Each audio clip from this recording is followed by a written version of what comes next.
Hi everyone, welcome to Entre-Elles. I'm your host, Tombini Kouloufoua, and this podcast is a platform for women of the world to tell their professional success stories. Twice a month, I interview a woman who shares her professional journey and her personal goals. Whether she lives in Abidjan, Accra, London, Paris, or San Francisco, her human experience is universal. In this podcast, you'll hear about ambition, perseverance, hard work, dedication, challenges, but also soul-searching and purpose. This week's episode is so incredibly special to me. I've been a fan of this woman's work for years, and I couldn't believe it when she agreed to come on the podcast. Jacqueline Green is a principal dancer with the Alvin Ailey Dance Theatre in New York. I've been a fan of the Ailey Company for over 20 years, and Jacqueline is considered one of its most talented dancers. I quote the New York Times, "Her intensity radiates across the stage, pulling your gaze like a magnet." I couldn't agree more. I hope you enjoyed this episode, recorded remotely between London and New York.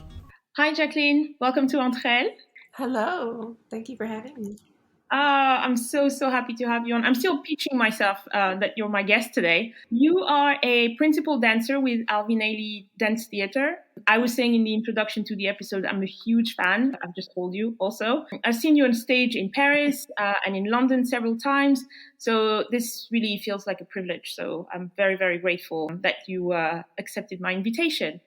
Let's get started. So in this podcast, I interview women all over the world about their professional journey. And to set the tone, the first question is always, where did you grow up? Where were you born? Thank you for having me. I'm very happy to be here. Let's see. I was born in the beautiful Baltimore, Maryland, and I grew up there as well. My family stayed in Baltimore. I'm like the first person to venture out and be a traveler because of my job. So, yeah. Oh, wow. And you've really traveled the world, to say the least. Yes, I miss Paris and London. We miss you too. So at 13 years old, you auditioned for Baltimore School of Arts. And it was not only your first audition, it was also your first ballet class, which I'm sure you've heard that many times in all the interviews that you've given, is pretty uncommon for a professional dancer because usually they start at 5 years old or something. So obviously you got in and got started. Did you ever feel at that time like you had any catching up to do? Did you feel a pressure to perform higher or to sort of make up for those years where the other ones are started younger? It's so weird. I never thought of it that way as like pressure because I just had a clean slate. I didn't have any experience. Like my audition for the arts high school was my first ballet class. And I just used like all my classmates who had experience as like a cheat sheet. So like not only did I have like my teacher trying to help me like move along and learn this exciting new art form of dance and ballet, classical ballet, but like I could watch my classmates who had a better understanding try to execute things and see how it would work or not work. And then I would steal that, what they tried and help myself grow better. So it's kind of like, I feel like it's like when you want to learn another language and you immerse yourself, like you still take the classes to understand the basics, but then, you get to practice, you get to engage with other people and you get a better understanding quicker. So yeah, it never felt like pressure. It was just so exciting and new, very new. Was ballet and the arts part of your upbringing? Did you go to shows with your mom or your parents? Was that part of your life? Classical ballet, no. Dancing around the house and learning dance from like music videos and Michael Jackson, absolutely.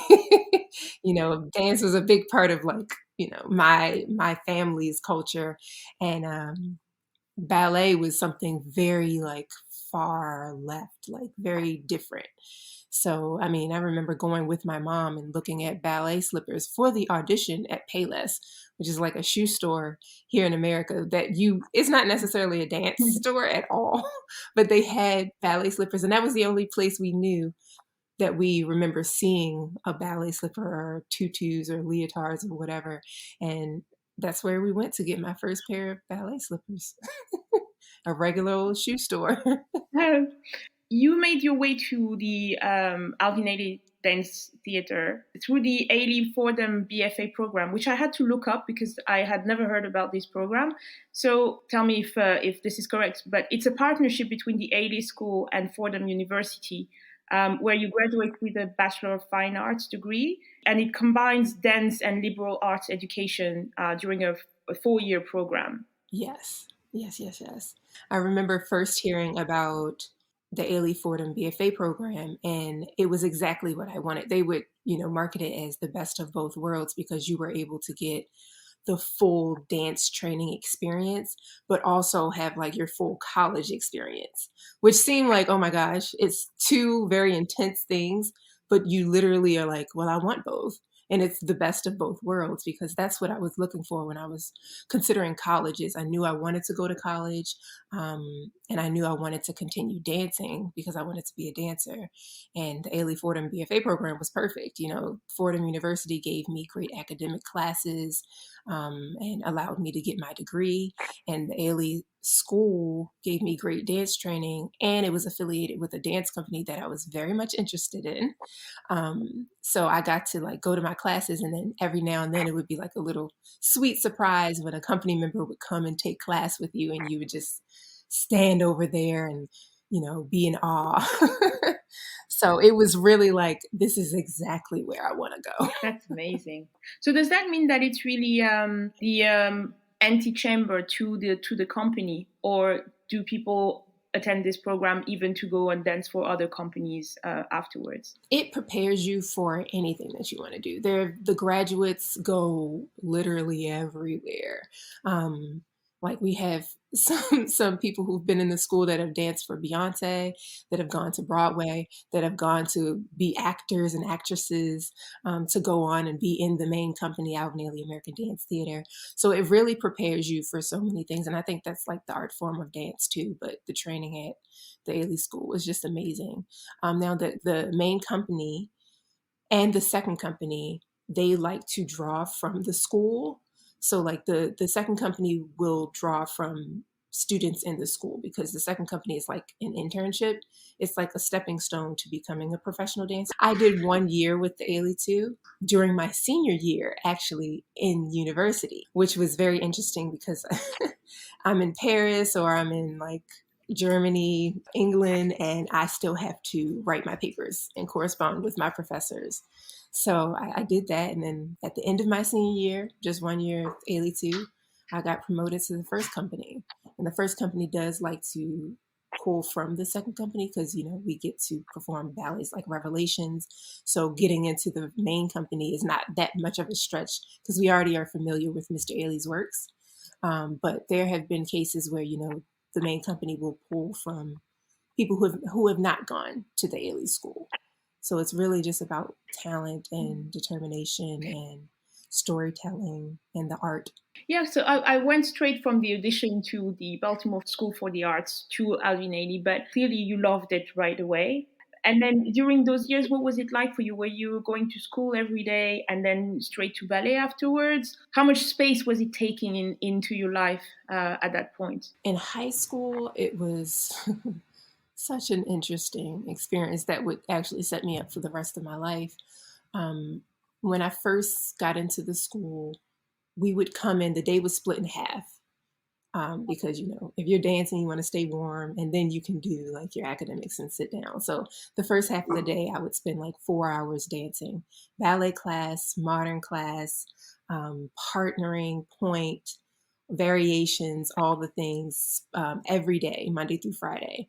And then we would have lunch, and then we would have 4 hours of academics. So we got like the best of both worlds for high school as well. So I guess I wanted to mimic that in college. College was a little different where we could have a dance class, an academic class, a dance class, an academic class, a rehearsal, an academic class. So you were like constantly getting warm and like cooling off and getting warm and cooling off. But it was just, sheer determination. Like, your first year in college you're discovering a lot about yourself, but it was great.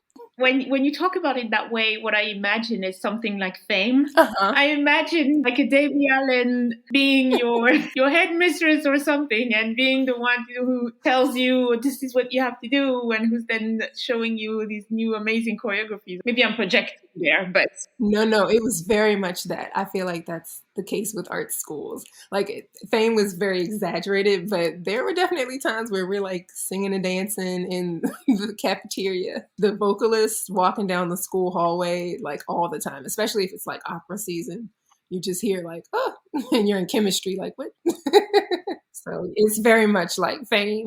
oh, that's so amazing. Before we dive into your transition as a professional dancer, let's talk about the company itself and its spirit, really, because it's renowned around the world. Well, I've been living in London for 10 years, but before that I was in Paris. And there is this dance festival that's called Les Étés de la Danse that invites a company from abroad every year. Yes. And every 2 years, the Alvin Ailey Dance Theater would come to Paris. So I was signed up, so I would go every year. So I've seen companies from Cuba, but I have to say that the only one that always sold out was you guys. I mean, always. That's how I had this picture with you, because so for the listeners, so I have a picture from, I think it was 6 years ago or something like that. Everybody knows that my background is in investment banking, and so I organized events to take clients out. And that year I just decided, you know what, I'm going to do something that I like for once. I'm not going to take you to something that I know that you guys always do, like wine tasting or whatever. I'm going to take you to ballet. And they were like, really? So I think it was 6 of them or something. And it was all men, and so they brought their wives, and one of our manager was a member of the organizing committee of Les Étés de la Danse. That's amazing. So we were there for the premiere, and then that's how we then went upstairs and met you guys, and the clients were like mesmerized. It was amazing. But yeah, so going back to what I was saying, so you guys are, it's the company is known around the world. I've seen you in London, and it was the same, packed, sold out.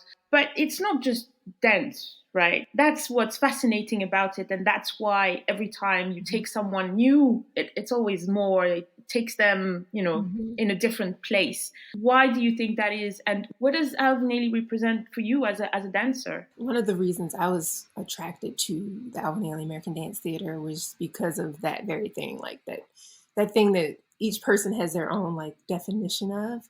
The experience that you get when you watch the company perform.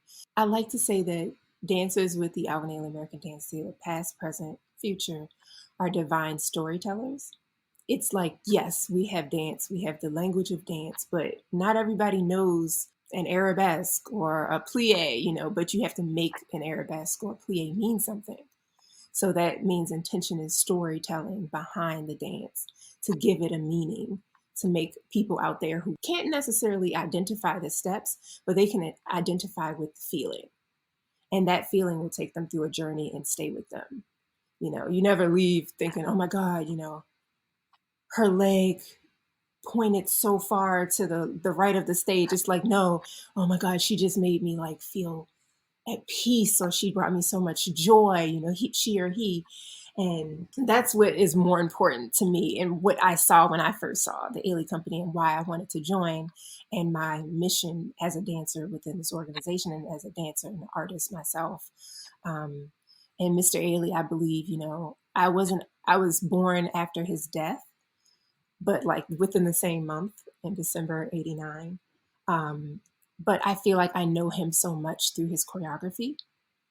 Because he left us such a great group of work, a pack of ballets that he put his heart and soul into. So when you have someone who expresses through their creation of movement, and then you have the person who's learning that movement, there has to be some relationship. You have to understand a bit of what the choreographer was thinking, just based on what they gave you as movement that's been passed down, that we're still doing, to this day. His ballet Cry was choreographed literally 50 years ago. It's the 50th anniversary in 1971. And he created that ballet as a birthday gift for his mother. As a birthday gift to his mother, and then a few days later, it was Mother's Day. So he created it as a birthday gift, but he also dedicated it to Black women everywhere, especially our mothers. So I'm like, it's already heartfelt. It came from the heart. And I feel like that's a ballet that is just like the gift that keeps on giving, because it's for everyone, you know, especially our mothers, and for the dancer who gets to like go through that journey. And it's literally called Cry, and it's 16-minute ballet, 16-minute solo for a woman. So when you hear Cry, you already are like, uh-oh, this is emotional. It has to have some story behind it. I heard one of the former Ailey dancers, Renee Robinson, say, like, you know, Mr. Ailey would come in and give them a speech and say, you know, if the moves don't have meaning, if they don't have the story behind it, then there is no ballet. You know, he's like, I choreographed like 5 steps, but like it's all about meaning. Mind you, it's 16 minutes long. So it's many more than 5 like steps, but like the steps weren't as important as the meaning. Of course, you want to execute the steps properly, but nobody wants to just see you execute. They want to feel something while they watch you go out there and be free and vulnerable and brave on stage. So like, I respect him so much. And I never got to meet him, but I do feel very connected to him. And it's the reason why I wanted to join the company. I was going to talk about it later, but you're giving me a great segue here with Cry. I think Cry was first performed by Judith JamisonHer, right? Who was the second artistic director of the company. Yes. And you performed Cry in 2018 at Black Girls Rock, an event that was organized by BET, and Yolanda Adams was singing live, and that was to honor Jamison. Yeah, that was a phenomenal experience. It's special for this reason. When you get into the main company, not every Ailey woman is given the opportunity to learn Cry. And then not every Ailey woman is given the opportunity to perform Cry. So it's already a small group of women who get into the main company, and then a smaller group of women who are asked to perform this ballet. It's very iconic. Miss Judith Jamison premiered it and made it like this amazing ballet that it is, because she was so raw and vulnerable in it. So it just kind of set the standard. So you needed to, you know, have a dancer who would be willing to go that distance. And then, you know, after we have that small group of people, then not many people have been given the opportunity to film this ballet. So to be asked to perform it for BET's Black Girls Rock and honor the woman who premiered it, I was like, it's no pressure, you know, but it's just complete, you know, I'm honored. Yeah. And to see her smiling face at the end, you know, because she's a phenomenal woman. I mean, decades with the organization, making it this great, you know, ambassador that it is, cultural ambassador. So yeah, that was a very magical moment. It felt like it just watching it. I just wanted to quote something that she said actually in her acceptance speech, Judith Jamison. She said, know that you don't always get there by yourself. You're constantly lifted by trailblazers and mentors, which I thought was such a beautiful thing to say. Absolutely. You're saying that not all dancers are offered a chance to perform Cry, either live or on camera. Yeah. But you've actually performed it a second time for a performance that will air tomorrow in the US for Mother's Day. But this podcast will actually be published after that. However, it will be available on YouTube if people just go and search Cry Alvin Ailey 2021. Can you tell us about that performance? It's a reimagined film of Cry that will premiere on Mother's Day at 3 p.m. Eastern Standard Time, but it will be available for 2 weeks after its debut on May 9th. Okay. Right? May 9th, yes. So people can still, you know, get to see it for 2 weeks. I'm very excited to have like my family waiting. Yeah, and even that filming was like, that's, you know, we're back in the studios, and because dance is a little different now, our stage is, you know, video. You know, we're used to touring and performing night after night, but because of coronavirus, we have adjusted like a lot of the arts world and put a lot of our ballets on film, which I think is just great, you know, because I want to have that to watch, you know, in the middle of the night randomly when I get the spirit. Yeah, so we've been in the studios preparing for filming. Yeah, and other things coming along. So I've already filmed this, so we're moving on to like what the next film is going to be. And hopefully when we get back on stage, we're like prepping, keeping in shape, making sure we understand storytelling and everything, because, you know, those are things you have to practice, is like your storytelling capabilities through your dance. because it can get very much like, okay, it's fitness, but it's like, no, it's more, it's art. So just staying in tune with that. I'm very excited for this premiere, just because, like I said, it's not many women who get to film it, and I believe the last time it's like maybe 2 or 3 women on film doing Cry, and I'll be like the 4th of the history of since 1971 that's available right now to audience. I think it's like 3 women. So like, I'm making history. Yeah, you are.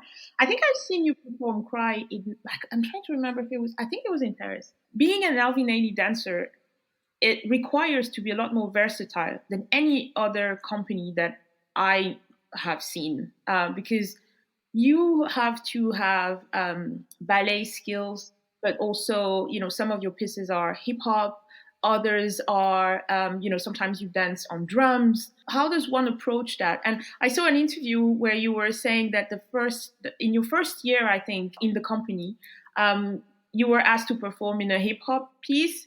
And I guess it wasn't part of what you were doing at that time. So yeah, can you talk about that, about how versatile you have to be as an Alvin Ailey dancer? It's the reason you want to join the company, because it's a repertory company, which means like we have Mr. Ailey's ballets as the founder. We perform his ballets, but he also wanted to give opportunities to different choreographers to come in and work with his company. So just based on that, you never knew what style the choreographer would come in with. So you just had to get good at anything. And that's just kind of lasted through the ages. And so I think it's what makes, people who get into the Ailey Company, the dancers here, are just so special because they can do anything. And usually people are specific with which kind of dance they do. Like if they're ballroom, they're ballroom. If they're hip hop, they're hip hop. If they're ballet, they're ballet. If they're modern, they're modern. Contemporary, but you never know. I've had nights where I've had to do a hip hop piece first, and then a classic contemporary ballet second, into a modern piece last. And it's like you have 15-minute intermissions. You got to switch quickly. Or if we're overseas, it'll be 20-minute intermissions. But you have to switch styles. But I found that so exciting. I wanted that. I wanted to be able to, have where I would dance, keep me on my toes, literally and figuratively, switch it up, keep me excited about it, make me grow.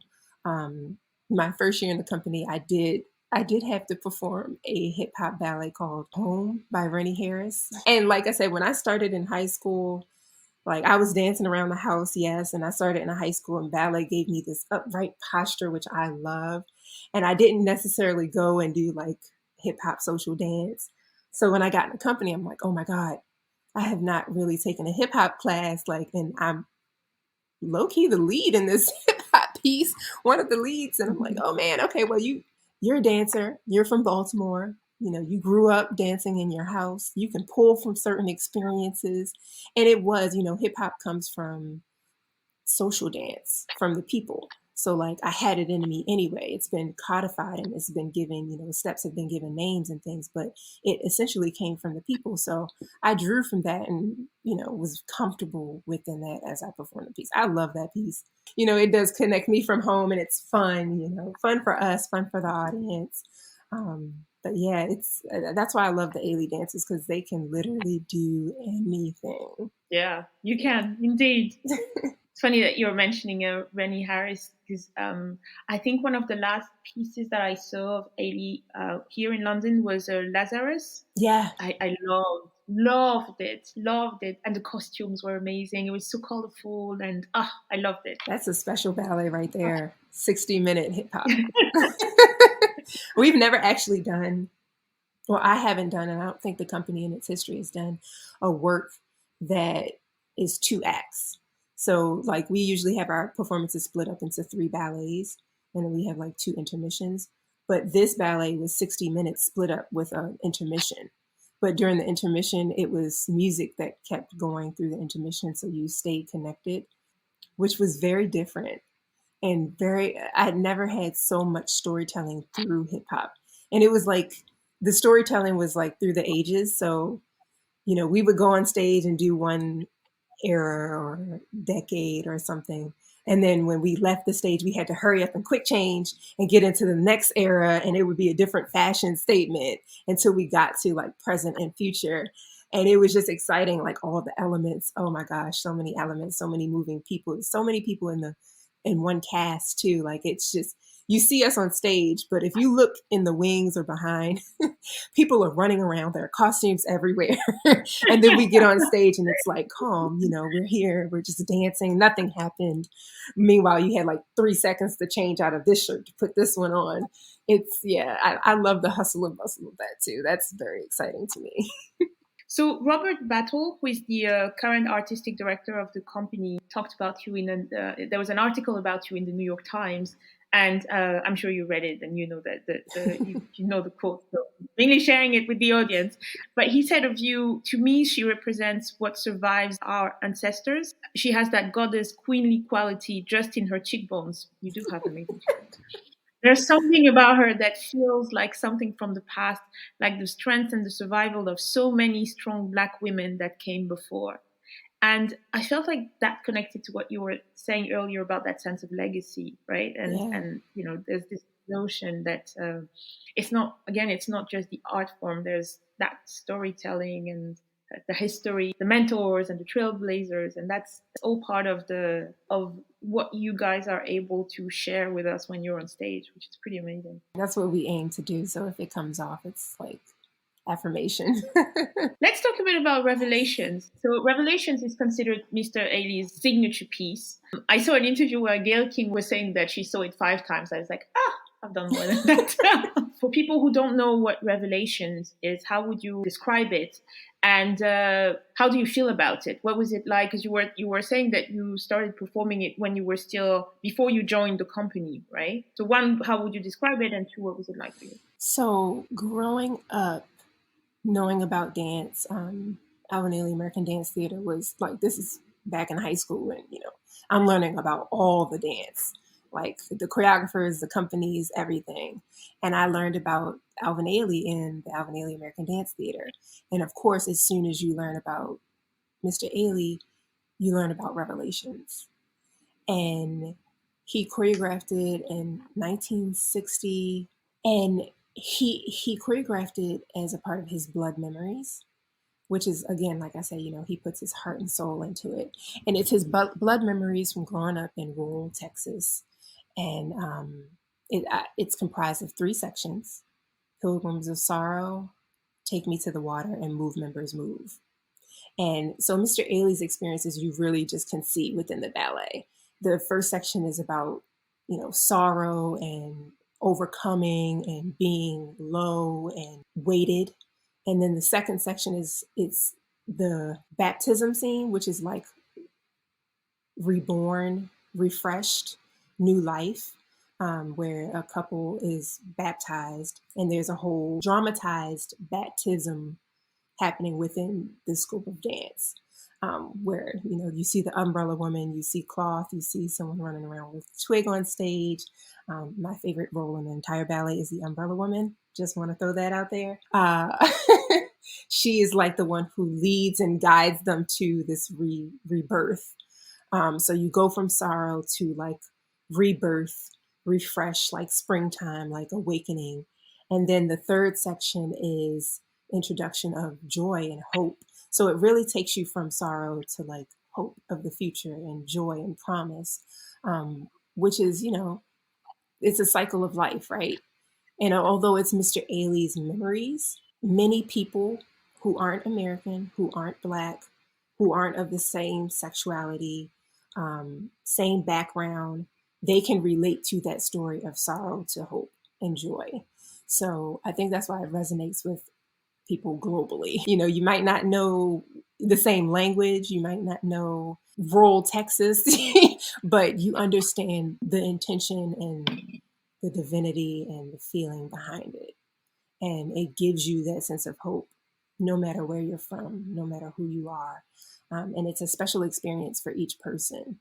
I felt a way watching it and then learning it. And I still feel, as a dancer, very honored and privileged to be able to perform it and still receive that. So as much as you feel watching it, we also feel performing it as the dancers. This is the end of my 10th year with the company. So I've been doing it for about 11 years now.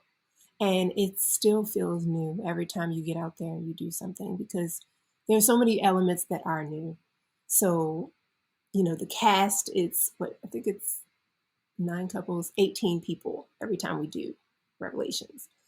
And you never know. One night I'm doing Fix Me Jesus, which is the duet in the first section. I could do it with 6 different partners, so it's like the casting is different. Your body is different the day you wake up. The city is definitely different, on tour. How you feel, what you've experienced in your personal life and your professional life and what's going on in your country and the world all influence, how you go about performing this ballet. And you really can vent through this ballet because it allows you to have that moment of sorrow, but then it also gears you up to push for hope. And then at the end you do rejoice. So it's very therapeutic and cathartic to be able to do this. It really is, actually, as I think about it, of all the things that have happened in life, if I'm frustrated, I know I can come in and I let it out and dance. And then by the end of the night, I have a sense of hope and joy and release from my frustrations. So it's always new. It's always necessary to dance it and to see it. I remember my first year in Fordham BFA program. The Ailey Company was at City Center every December. They're at City Center. And I would run after my class. My class would get out at 7:20 and the performance was at 7:30. I would run across town in New York to make it to see Alvin Ailey. And I remember seeing Revelations 19 times that first year, because I'd only seen it on film, in high school in Baltimore. And then when I finally got to the city, I said, I'm going to take advantage of this. I get to see the company live. I would run after class and I saw it 19 times. And it's just been nonstop ever since then. And also, you always get a response from the audience, right? With that one. I mean, every time I've seen it, I've seen it in Paris and in London, you always get a standing ovation. It's a fantastic piece. I think I've seen you do Fix Me Jesus with Yannick Lebrun. Yes. You two are amazing on stage together. And it's a beautiful piece from start to finish. I love Yannick. You actually were a visitor to the Royal London Opera. How different is it from what you know as an Alvin Ailey dancer? That was my first guesting opportunity. We were performing. There was a collaboration performance for Wayne McGregor, who is a resident choreographer of the Royal Ballet. And so he has this ballet Chroma that the Royal Ballet did. And then years later, Alvin Ailey, we performed and we got to work with him. And so they were honoring him as the choreographer. And he was like, I want to do a collaboration between Royal Ballet and Alvin Ailey dancers. And Chroma was the ballet. And 5 of us went over and 5 of the Royal Ballet dancers were in the piece as well. And we were so afraid, both sides. This is the craziest thing. We were like, oh my God. The Alvin Ailey dancers were like, oh my God, it's the Royal Ballet. Oh my God, they're so beautiful. They're so amazing. And then the Royal Ballet was like, oh my God, it's the Alvin Ailey dancers. And so we didn't know. We were just being a little weird and our best behavior. And as we went into rehearsals, because dance is your common language, we got to know each other better. And we were like, oh my God, we were thinking the same thing about you guys.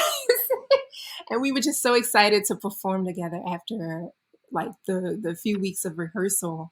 We were our own little company, just our cast was our own little company. And I still keep in touch with some of the dancers there. And we realized that a lot of it may be a little different, but it's still a dance company and we can relate in so many different ways.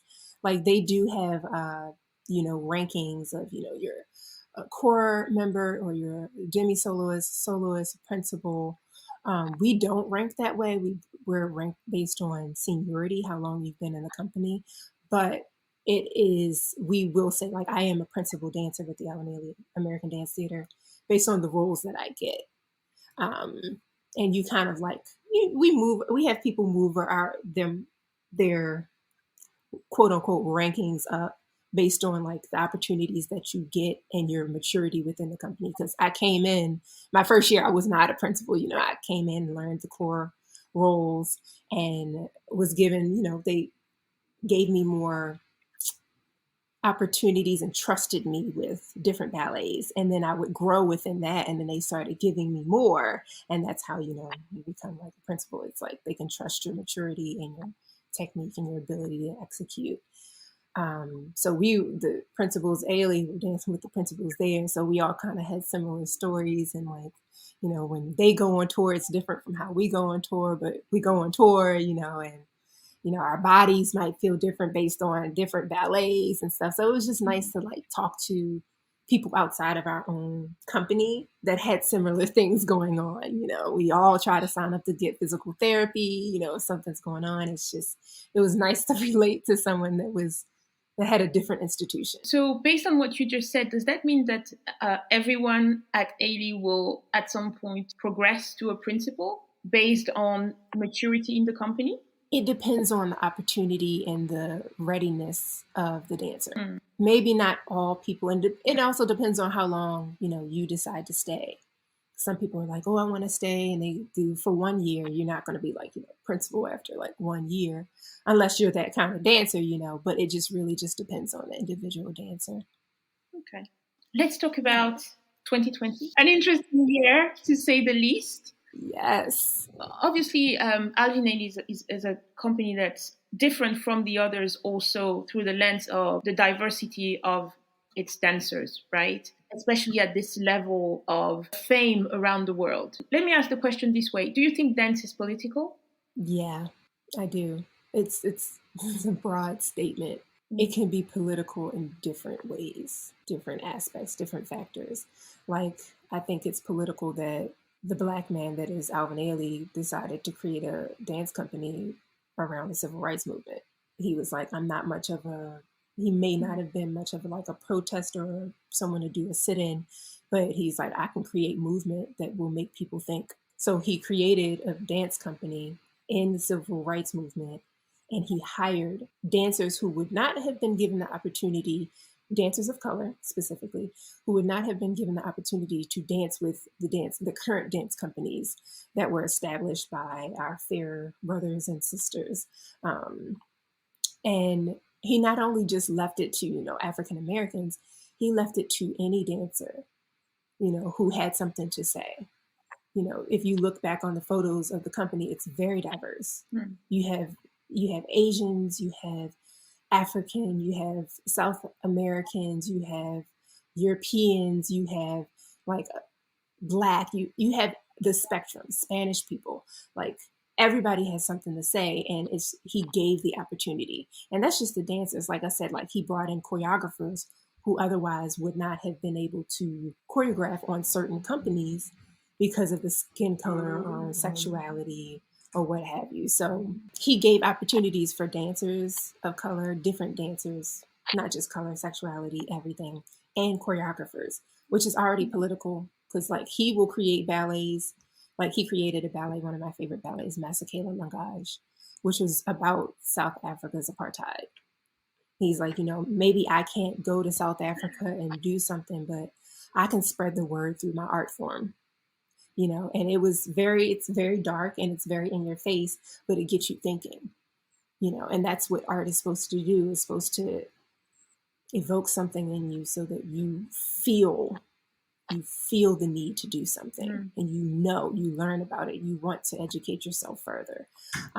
So he used that, and that was a political move. And then touring to certain countries and forming, like, I think they went to Asia when the company first started touring, like way back in the 60s.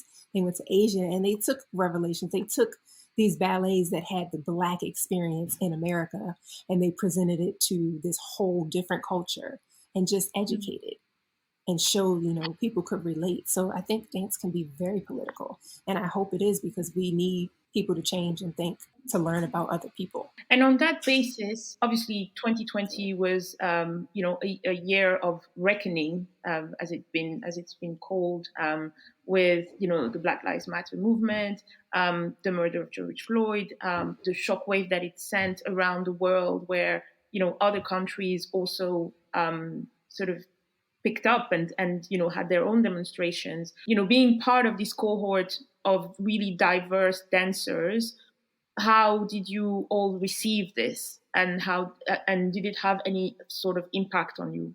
I believe we received it the same. I always say, 2020 wasn't something very new. It was new for some people in the world, but within the Black community, it's something that we've been seeing historically, right? So it was new, but new for other people, but it wasn't necessarily new for us, but it is still traumatic to continue to see this happen. And although, we are in a very diverse company, we still understand that because some of us ourselves have been rejected because of the color of our skin. So we still understand, the difference of being a person of color in this company versus others. But we understood, because we are in a company that is diverse, we could be on the front line and show the beauty that is the Black body, the body of a person of color, that there is beauty and celebration in it. So, when I would use my social media platform, which is the new stage for a lot of people, it was always to just demonstrate that, that Black people have a lot to contribute. We're out here, we're doing amazing things. We are beautiful, we are capable. And during a time when you just see people judge people of color so harshly, and treat them in a manner which is not even human. So it was through that art of being a dancer and using my voice through my body, of just trying to make up for what had been played and played and played over, of sadness, to give some people like hope. So from BLM to COVID. So 2020 was a difficult year for many, but especially for people in the arts, because obviously your whole world revolves around bringing people together, and suddenly you couldn't do that anymore. Also, your life was spent traveling, 7, 8, 9 months out of the year. So how did you manage to stay sane during that time, and how did you navigate that period? How did we stay sane? Okay, I feel like everybody has like their COVID story. Ours is kind of interesting. Like, in the beginning of the year, we leave for our North American tour in February. And was that 2020? We had a 21 city tour that we were about to embark on. And we'd heard about coronavirus, and it was on the West Coast. But, never in the history of Ailey has a tour been canceled or changed or anything. So I'm like, okay, yeah, we keep up with it, figure out what's going on. And so we get into the end of February, and then coronavirus is growing. We are in Iowa City doing a couple performances, and we're just hearing more and more about it. And we're headed, of the cities that we're visiting, we're headed to the West Coast, which is where it's like becoming a big thing. And so they're like, oh, we need to discuss what's going on, all the, safety protocol. And so we leave Iowa City, and we're in the air headed to Dallas, Texas. And I could feel that something big had happened. And as we touch down in Dallas at the airport, I look around and the energy is just off. People are just like looking confused. They're looking worried, like something definitely has changed just within the flight. It's like night and day. Something happened. We got left in Iowa and it was fine. And we landed in Dallas and something just big happened. And I think the NBA had like canceled the rest of the season, which was huge, So we get from the airport in Dallas to our hotel, and our company manager tells us, so this city and the next city will be canceled. Here's your room key. We'll be trying to figure out how to send you home. So I'm like, I have my room key, but don't need to unpack because we're going to be leaving. I'm like, this city is canceled? Like, the next city is canceled? Ailey just doesn't do that. Like, we've never had a city or any part of tour canceled. And so I get in my room and I come out and meet with the company, and we're like, what's going on? You know, coronavirus has grown. So they end up sending us, you know, to the origin city, our city of origin, New York City.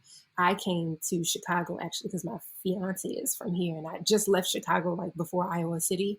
So I was like, okay, let me just, you know, stay in the middle of the country just in case we need to go continue tour.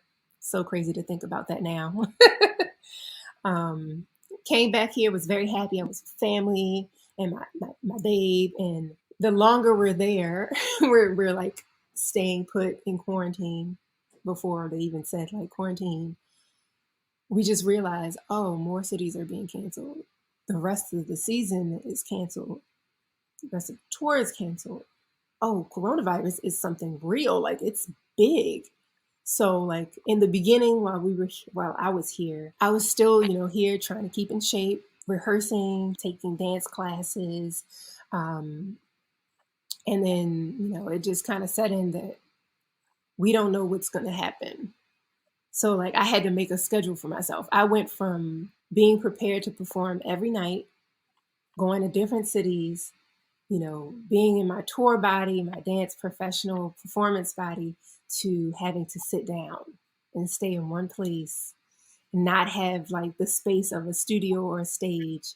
And that was very different. You know, I went from one extreme to another, and tried to like cope. And it was definitely an adjustment. Like there were some times I was like, I don't know what to do. Like I'm like fussy and anxious, and I need to do something. And you know, I feel like we all did the same things in the country and the world, really, like get puzzles, walk outside. I have a dog, so I definitely, my walks turned from like 10 to 15 minutes to 2 hours. And my pup was probably just done with me. But like then we started, you know, from that place of need and wanting to do more, you establish different things. There out of struggle, there always comes like creation. So like there, we found out about online platforms of like, you know, Ailey All Access is something that was created because of coronavirus. We still wanted to have a stage via social media, but for our viewers to stay connected to us. So it's an online broadcasting series where you can get free performances. You can get access to free dance and fitness classes. You can watch different interviews, get to know the dance company members, just to stay connected and to show you that the artist is still out here. You know, as we are in quarantine, people are like, oh, the arts world is, what are they going to do? I'm like, artists, you see how important artists are now more than ever. Because as you're in your home, what do you turn to? Movies, books, fitness classes, music, artists. You know, they are helping you get through this time. So if anything, artists are very important. We need to, you know, acknowledge them and lift them up across the spectrum, not just dancers, but everybody. So yeah, it was definitely a struggle, and it's not what we're used to, but it's going to be a new normal. But I do like the things that have come from, you know, this place of quarantine and not being able to, because I like some of the things that have come out of it, you know, the telehealth and, you know, connecting with friends, like reflecting, having mental health has been like a big thing that's come up in 2020, reconnecting with your loved ones, just really coming back to your human self, because we get so distracted by what's going on around us, either in our relationships, our family, our jobs, the country, whatever. It's like your health is the most important thing. And coronavirus definitely taught us like we are as strong as our weakest person, you know. So your health physically and mentally you have to take care of. And then you can really do anything. You know, you can get through anything if you're okay. So I've been speaking more and more about mental health because I had some dark times during 2020. Like I said, dance is my way of releasing, and it's cathartic and therapeutic. And I just had that stop. So it was like trying to adjust and figure out what's my new path? What's my new way of expressing myself? And I found that that was using my actual voice, not like my physical voice. And still using my physical voice when I could, but my actual voice, and realizing that people can relate to that and they actually need to hear it.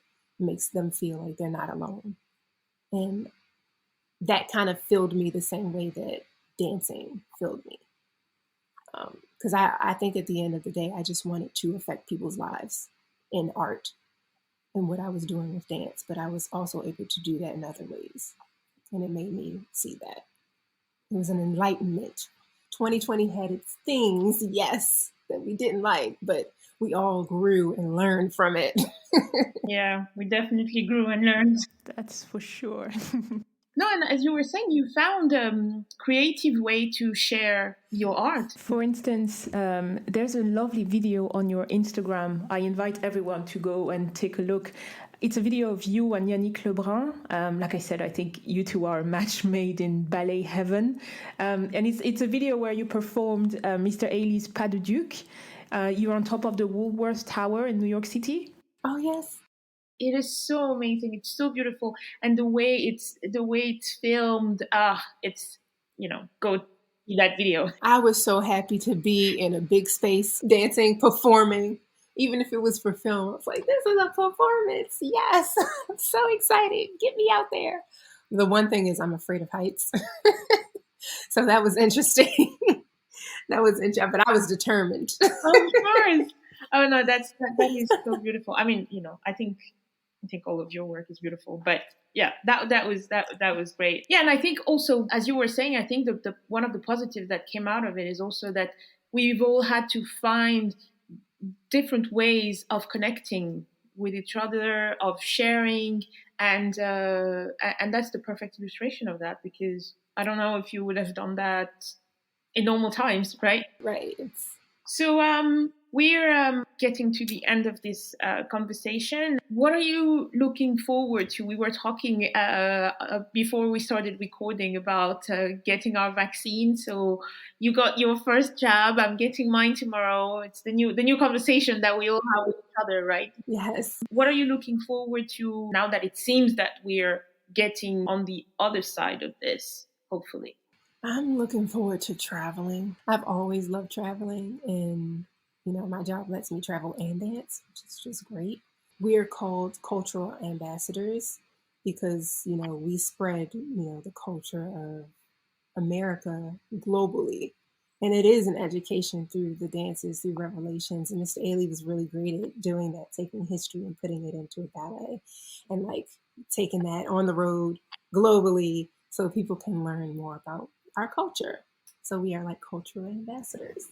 But like this summer, as the weather gets warmer and more beautiful and, just invites you to go travel, I have some things set up, dance. There are some festivals where you can dance outside. So I have some things scheduled in the summer where I get to actually do dance performances live. And I can travel to go do that. Is that in the US? Yes. I'll post about them. If you do travel, you have to quarantine. And it's like, I'm used to being in a city maybe for 2 days and moving on to the next. And so touring, all of that, being in the studio, being able to really be within 6 feet of friends and family, and partnering as a dancer. Partnering, yes. Touching someone, hugging people. So I'm looking forward to a lot of that. I'm happy to finally have my first jab so that I can, feel safer for myself and my loved ones to be able to connect a little bit more. So last thing, you are a principal dancer. Do you think about the future and, how you see yourselves, 20 years from now? Do you think about that, or are you more in the moment and you want to enjoy this amazing career of yours and push your art to where it takes you? No, this is a very great question, especially for like aspiring artists. It's like, you focus so much on like, I want to be a dancer. I want to be in a dance company. And that is great. Like, I'm very happy with my career. I'm still dancing. I'm still able to continue to dance. But you definitely, like 2020 has taught you, like, you have so many different skills. And, people naturally assume, oh, you want to go into teaching or you want to be a director or a choreographer. Sometimes people, they don't choose that. I think I'm one of those people who doesn't choose that. I have a business that's up and coming that has dance within it, but it doesn't require me to continue to dance. And I will stay connected in the dance world once I decide to retire, because it's been such a big part of my life and I believe in what it does. Even for young students who take dance now and don't want to be dancers, you learn a lot from being, a student as a dancer. And it's, physical self-esteem, like discipline, time management, all that motivation, all the things that come with it. But you really can do anything. I've had friends that danced, went on to be lawyers, danced, went on to be actors. Like, it really is just, it sets you up and it teaches you about yourself. And it can be a vessel to other things that you're passionate about. So, like, yeah, the future, what comes, work for it, but enjoy the present moment, but also plan for the future. Yeah. It's very important. It's very interesting. Just want to throw this out there. Before I started dancing, which was in high school, in middle school, I wanted to be in banking. Really? And investments and all of that. Finance. Like, I've always been like I'm one of 5 kids. And I've always been the one that had a piggy bank, that had a savings of some sort, that would count my money and budget and do things. I'm like, I have 50 cents for the ice cream truck. Like, I was that kid. So I just knew, I was like, I'm going into finance and everything. But even within dance, like, I'm still like telling my friends, you want to make sure you have a retirement account. You want to make sure you're working within your budget. And it's like, you can still do these. Everybody needs to have a Jacqueline Green in your life. No, but also, I was thinking, and then I'll let you go because I could speak to you forever. But there's also been a change, and I hope it will. We'll see more of that. In the US, I guess it started with Misty Copeland, who started getting, being a bit more mainstream, getting endorsements, etc. I think the equivalent here in the UK would be Francesca Avard, who's in fashion publications, etc., and who's I think also going to be a bit more mainstream. Do you think that we'll see more of that? Because, for example, you yourself you're not just in the dancing world, right? You were in Black Girls Rock. You're also a bit more mainstream than I would say a dancer was 15 years ago. I definitely think, especially after, touring and stuff and being in theaters has stopped. There have been a lot of opportunities to do public broadcasting or like magazines or things. And I know it's a part of the culture. So I think it should fully be embraced. Definitely. Thank you so much. It was really a gift to have you on. A huge thank you to Jacqueline Green for this conversation and for being so approachable, humble, and candid about her journey. I could have spoken to her for hours. Please make sure to follow Jacqueline on social media. And if you don't know the Ailey Company, do yourself a favor and make sure to check out their work online or on stage once they start touring again. Trust me, you won't regret it. I hope you enjoyed this episode of Entre-Elles, and if you did, please go to Apple Podcasts, Spotify, or your favorite podcast app and subscribe to be notified of new episodes. While you're there, please leave us a rating and a review to support us. You can follow us on social media at Entre-Elles Podcast. Thank you for listening, and see you in 2 weeks for a new episode in French and in a month for a new episode in English.